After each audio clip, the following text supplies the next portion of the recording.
Hello, I'm Jacqui Smith and I'm Labour's Home Secretary.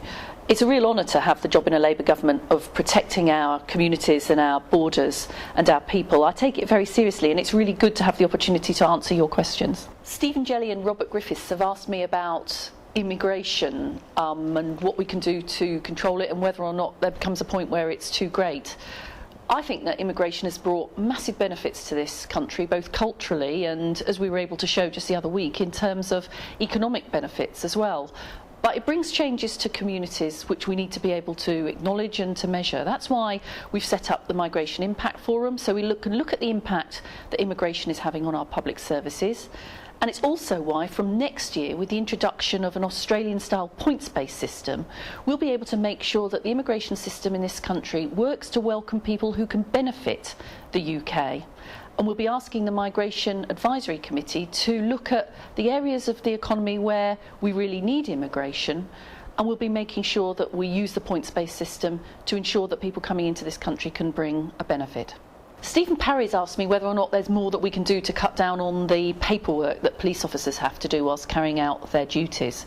I think it's really important that we make sure that the extra police officers that we've managed to invest in, the police community support officers, have got the time to actually be able to tackle crime, be out on our streets, talking to local people, building up confidence. And that's why we've already, for example, through introducing video identity parades, electronic fingerprinting, cutting out forms, tried to help police officers to cut down on their paperwork so they can concentrate on the job.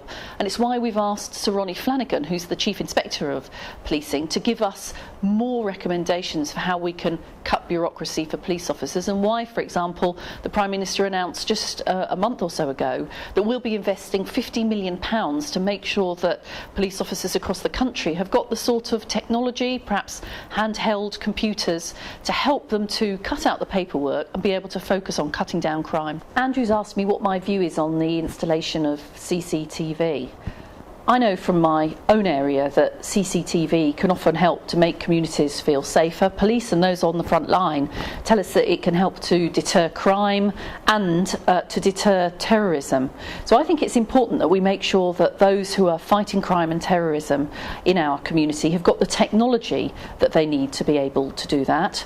It's important that we help communities to feel safe in their areas, to do everything, for example, to deter antisocial behaviour, which is why I know lots of local communities have welcomed the money that we as a government have helped to put into providing them with CCTV. Of course, we've always got to be careful about individual liberty and protecting people's privacy, and we will balance that very carefully.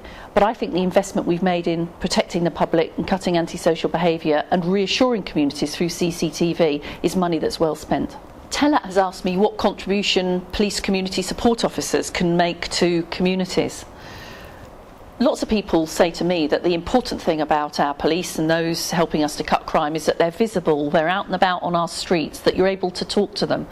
The 16,000 police community support officers that we've invested in are really making a difference to ensuring that policing is visible and accountable. They'll be a key part of the neighbourhood policing teams that we'll have in every single area across the country by next April.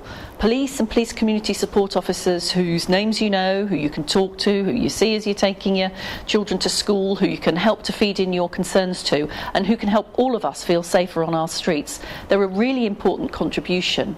And before we had a Labour government, there were no PCSOs at all. Agnes asked me about gangs and their use of guns. Actually, gun crime is down over the last year, but I can quite understand how any gun killing, particularly of a young person, is really shocking and will make lots of people very worried. That's why I was determined to take action, and the Labour government has set up a Tackling Gangs Action programme, focusing on those parts of the country where the majority of gun crime linked to gangs happens, in London, parts of Greater Manchester, Birmingham and Liverpool, and determined to make a difference. And we've brought together in those areas the local police with some really tough enforcement. We've made sure that we're tackling the supply of guns getting into those areas, and we've involved community groups, schools, the health service and others to help to prevent young people getting into gangs in the first place. I'm really determined that a Labour government makes a difference to this, because I can understand how worrying it is to parents and others across the country, but there is something that we can do about it. We've already made progress on violent crime, and we'll really focus on making a difference for young people getting involved in gangs as well. Thanks for your questions. It's been good to be able to answer them today.